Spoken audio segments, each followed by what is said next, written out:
छोरो त्यस्तो भयो यिनी बच्चा बच्ची यस्ता छन् क्यारे हुर्काउने हो आऊ मिठी खाऊ आऊ आऊ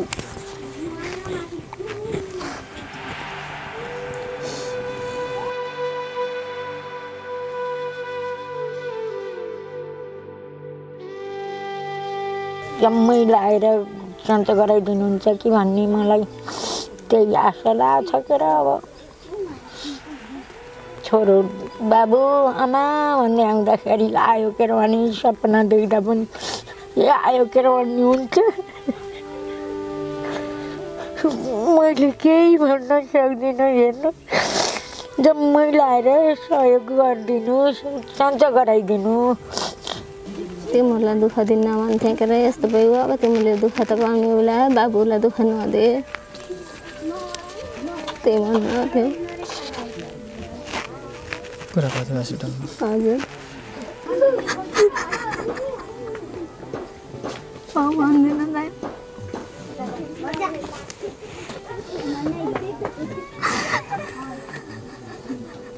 हामीले यो परिवारमा आँसु पुस्नु छ आँसु पुस्नको लागि जति सकिन्छ त्यति सहयोग गर्नुपर्नेछ यो सहयोगी हात अगाडि बढाइदिनलाई हार्दिक अनुरोध गर्न चाहन्छु म मरे भने कति दुःख पाउने होला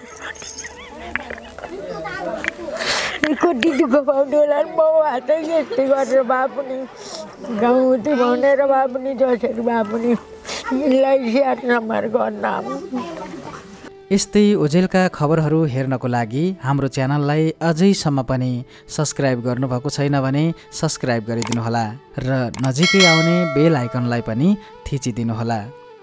आउनुहोस् अब लागौँ आजको पुरै भिडियो हेर्नतर्फ। जिन्दगीको के भर छ र? आज राम्रो छ भनेर के गर्नु, भोलि सबका सब बर्बाद हुन्छ। एउटा मान्छेले सजाएका सपनाका महल ढल्दै गर्दा उसँग आश्रित परिवारकै बिचल्ली हुन्छ।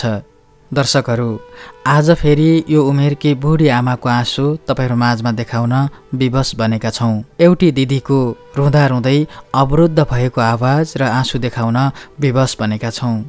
हिजोसम्म आफ्नै दुःख सुखमा हराइरहेको यो परिवारमा एकाएक आकाश खसेको छ। हुन त यी आमाले जिन्दगीमा राम्ररी हाँस्ने दिन कहिले आएन। एउटा छोरा पहिले नै गुमाएकी आमाका श्रीमान विगत लामो समयदेखि मानसिक रोगी छन् र उनी कहिलेकाहीँ मात्रै घरमा आउँछन्। अरू जस्तोसुकै समस्या भए पनि उनका छोरा अशोकले यो परिवारको घाँसबास र कपासको जोहो गर्दै आएका थिए। अशोककै भरोसामा चलिरहेको थियो यो परिवार।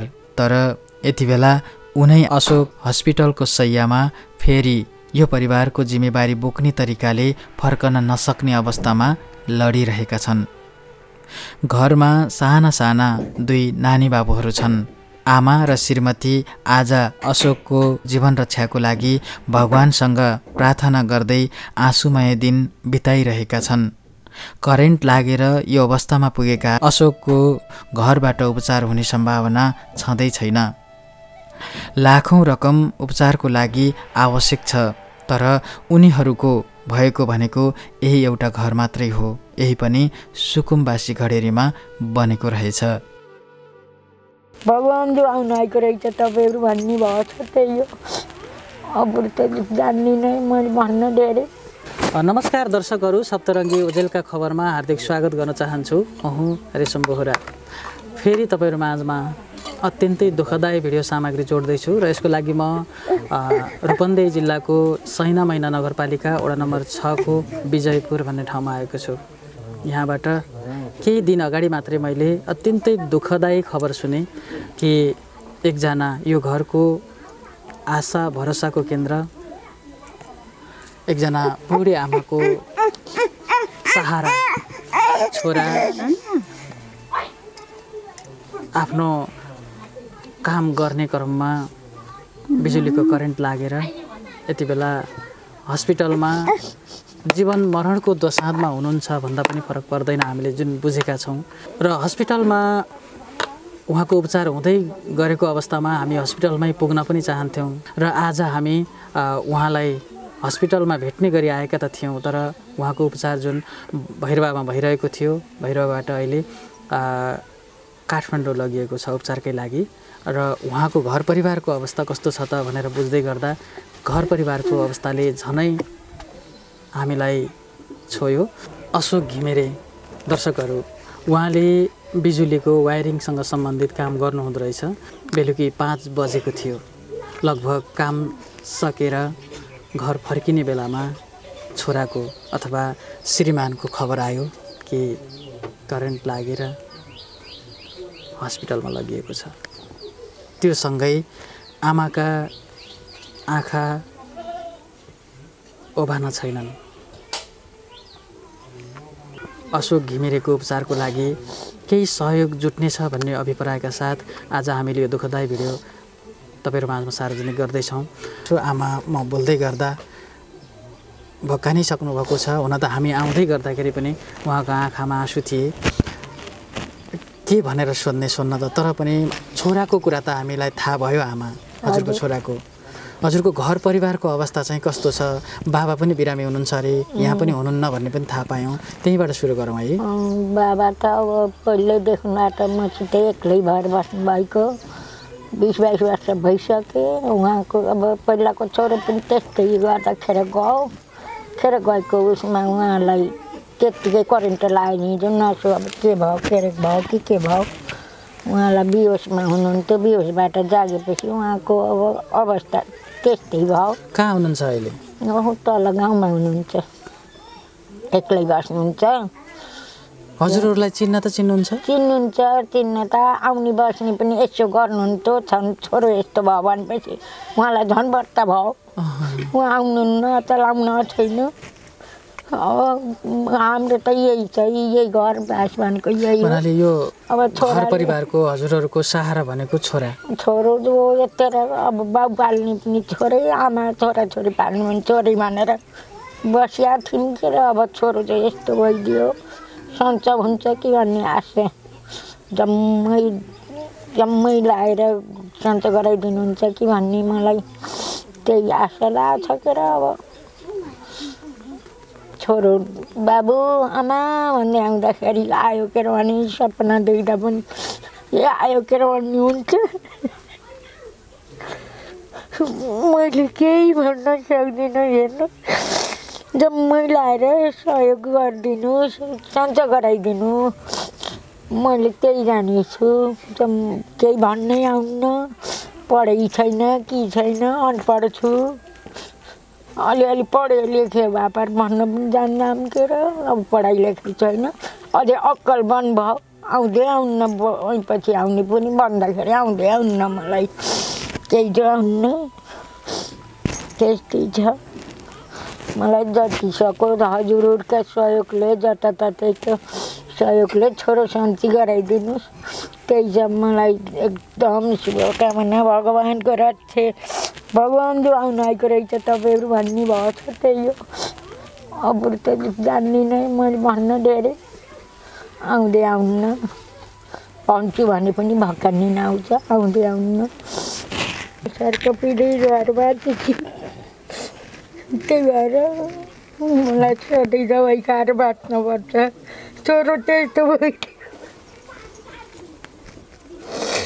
यिनी बच्चा बच्ची यस्ता छन्, क्यारे हुर्काउने हो। आऊ मिठी खाऊ, आऊ आऊ।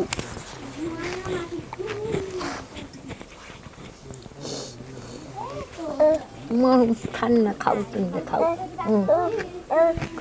तिमीले खाऊ। हेर त उहाँ बुवा खाए।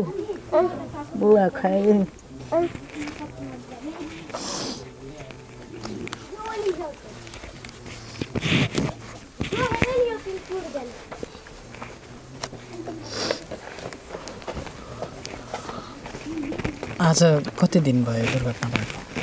6 गते 2 महिना भयो। 2 महिना भयो। हस्पिटलमै हुनुहुन्छ? हजुर।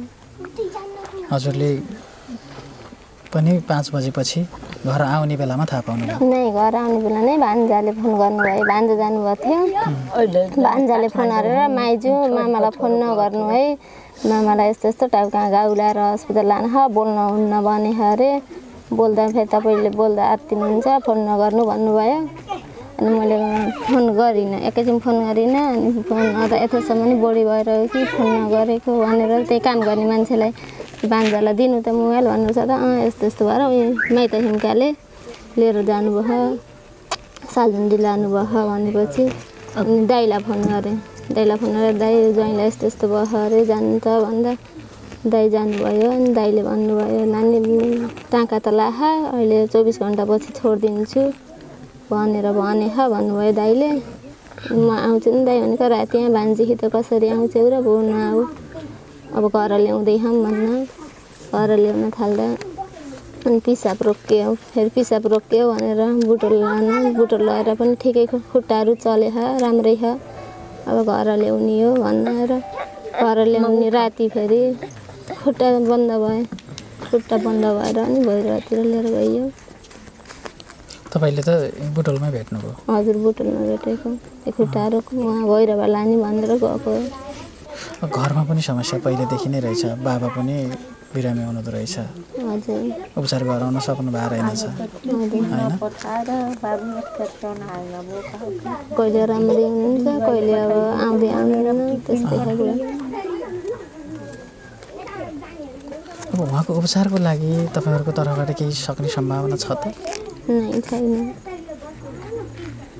के भन्नुभएको छ डक्टरहरूले उहाँको अवस्थाको खर्च लाग्ने उपचार हुने विषयमा के भन्नुभएको छ? हजुरलाई त जानकारी गराउनु भयो होला नि?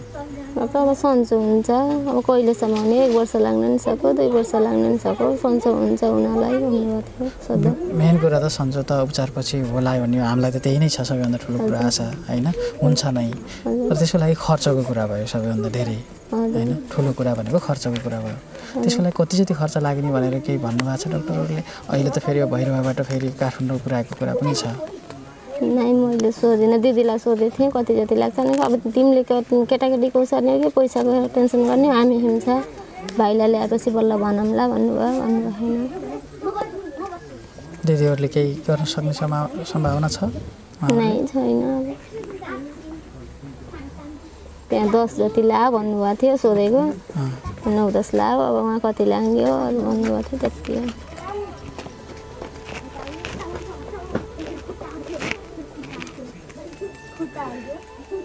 तिमीहरूलाई दुःख दिन्न भन्थे के अरे यस्तो भयो, अब तिमीले दुःख त पाउने होला, बाबुलाई दुःख नदे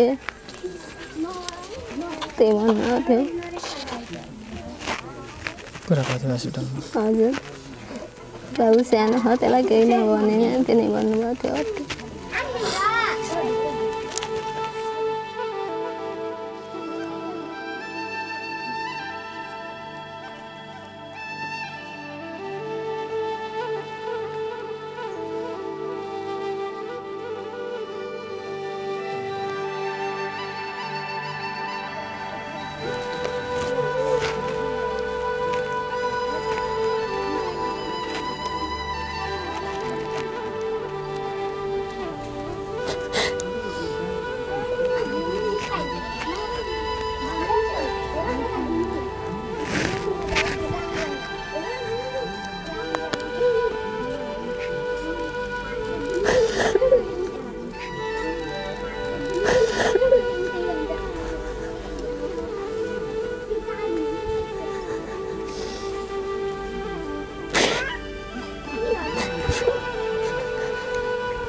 दुर्घटना त भइहाल्यो, हजुरहरू मिलेर सन्चो बनाइदिनुहोस् यति नै भन्छु मैले, केही पनि भन्दिनँ।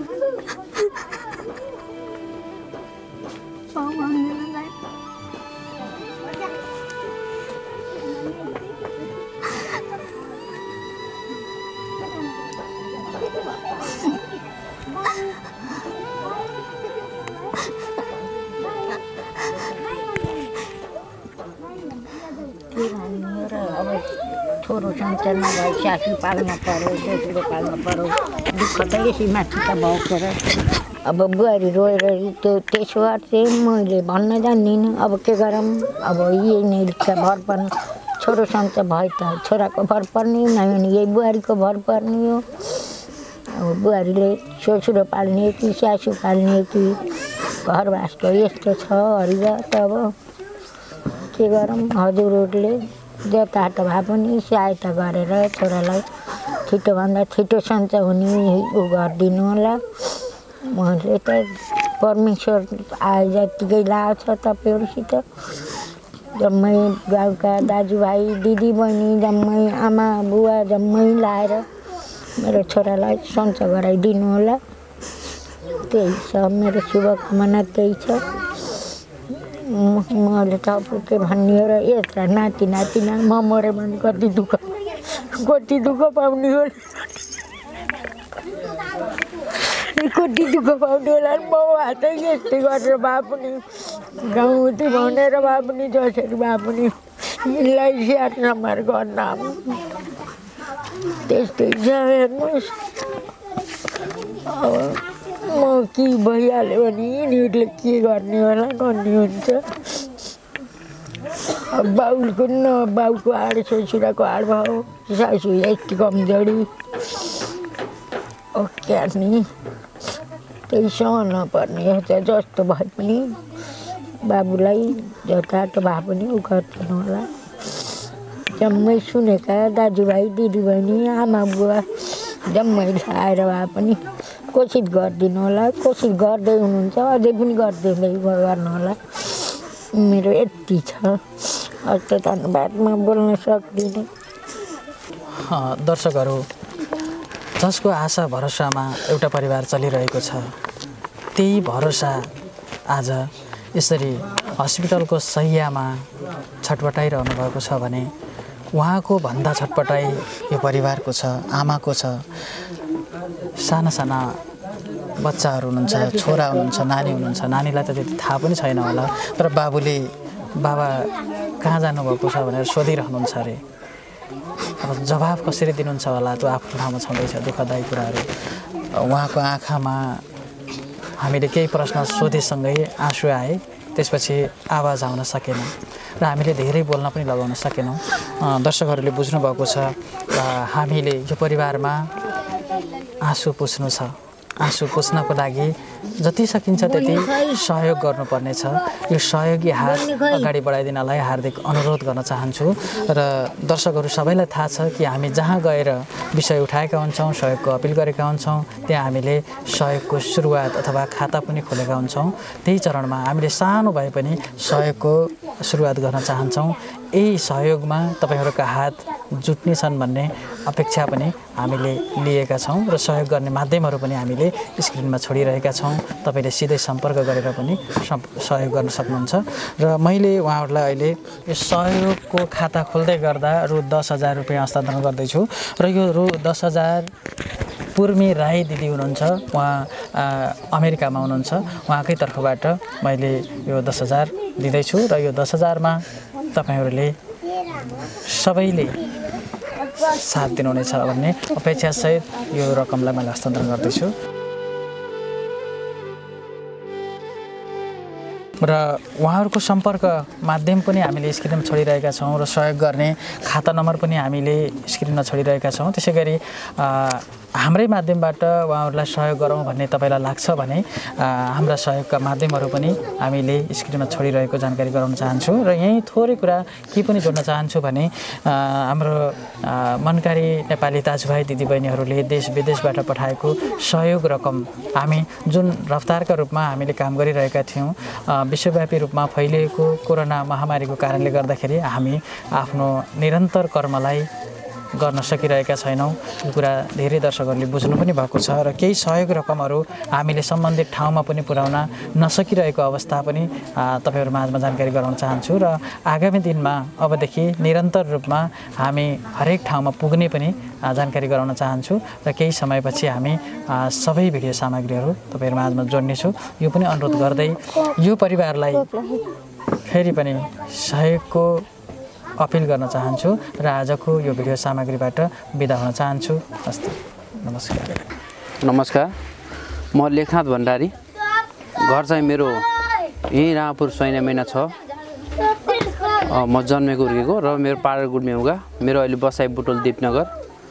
पेसाले म होटल व्यवसाय र मैले बुटोलमा एउटा सामाजिक अभियन्ताको रूपमा नेपाल निमित्त रक्तदाता सङ्घ रूपन्देहीलाई अगाडि बढाइरहेको छु र प्रत्येक महिना त्यस शनिबार ब्लड डोनेसन गर्ने र ब्लड वेमा ब्लड नहुँदा आखिर डोनेसन गरेर भने बिरामीलाई सेवा गर्ने उद्देश्यका साथ हिँड्ने क्रममा यहाँ हाम्रो सत्य सञ्जाल भन्ने एउटा चाहिँ हामीले अभियान सुचारू गरिरहेका छौँ। त्यसको म अहिले प्रमुख सल्लाहकारको रूपमा पनि बसिरहेको छु। उहाँलाई यो सत्य सञ्जालबाट यो जुन अशोक घिमिरे उहाँहरूको यो अवस्था वास्तविक नाजुकै छ र यो जुन देखिरहनु भएको छ यो घरभन्दा अर्को उहाँहरूको केही पनि छैन। यो घर जुन छ त्यो घर पनि सुकुम्बासीमा रहेको छ र बेचौँ भने पनि बेच्ने अवस्था छैन। करेन्ट लागेर जुन एउटा पक्षघात भएर ढलिरहेको अवस्था छ उसलाई चाहिँ अहिले उपचार त त्यो जुन हस्पिटलमा छटपटाइरहेको अवस्थामा हामीले केही गर्न सकिन्छ कि भन्ने एउटा उद्देश्यका साथ हिँडिरहेका छौँ र हिँड्ने क्रममा वास्तविक दुःख लाग्दो यो घर आउँदा जहिलेसुकै आँसु आउँछ, दुःख लाग्छ। यो बिरामीलाई कसरी हुन्छ निको पार्नुपर्छ भन्ने हाम्रो उद्देश्य छ र यसलाई चाहिँ अब हामीले सरहरूसँग हारगुहार गरिरहेका छौँ। कसरी हुन्छ बिरामीलाई उपचार गर्नु पर्छ सर, हाम्रो उहाँहरूको अवस्था नाजुक छ, यो अवस्थालाई चाहिँ कसरी हुन्छ अगाडि बढाइनु पऱ्यो भनेर उहाँहरूसँग हारगुहार गरिरहेका छौँ। भैरव मेडिकल कलेज ऊ 1.5 महिना बस्यो। 1.5 महिना बस्दाखेरि उसको घाँटीको भागको अपरेसन गरेको छ र घाँटीको भाग अपरेसन गर्दा गर्दै तल पक्षघात छ, उसको 2टा खुट्टा चलिरहेको अवस्था छैन अनि पिठ्युमा लगभग 2 किलो यदि मासु निकाले जस्तो खाल्टो परिरहेको छ। उसलाई चाहिँ अहिले घाउ त निर्मूल भइरहेको छ, केही सुधार हुँदैछ, तर त्यो घाउ सुधार नभएको कारणले गर्दाखेरि उसले फिजियोथेरापी गराउन टाइममा पाएको छैन। ऊ एउटा सहाराको रूपमा अहिले यहाँ आउँदाखेरि साना नाबालक छन्, साना बच्चाहरू छन्, एउटा चाहिँ बुढी आमा हुनुहुन्छ, उहाँलाई ठुलो सहयोग होला अनि उसलाई बुढी आमालाई चाहिँ सहारा होला भनेर त्यो बाबुको सानै उमेरमा हामीले बिहा गराइदिएको। मेरो घर पनि नजिकै हो अनि सानो उमेरमा त्यो बाबुको बिहा गराइदिएको, किनभने आमाले दुःख पाएको देखेर सबै गाउँले नै यस्तो ऊ छ कि नमस्त भएको छ। अहिले त्यो बाबुलाई कसरी हुन्छ अब चाहिँ निको पार्नुपर्छ भन्ने सबैले अभियान सुचारू गरिदिनु भयो भने अति राम्रो हुने थियो र चाहिँ त्यो कस्तो भयो भने अहिले सहाराको रूपमा जुन बिहा गराइदियो अहिले झन् नाजुक अवस्था भइदियो। त्यो बच्चाको अवस्था गाह्रो भइदियो, उसको श्रीमतीको अवस्था गाह्रो भइदियो, त्यो बुढी आमाको अवस्था गाह्रो भइदियो। अब कसरी चाहिँ गर्ने हो र चाहिँ कसरी सहयोग गर्दा उसलाई राहत हुन्छ त्यो अवस्था सरहरूले पनि अलि मध्यनजर राखिदिनु हुनेछ।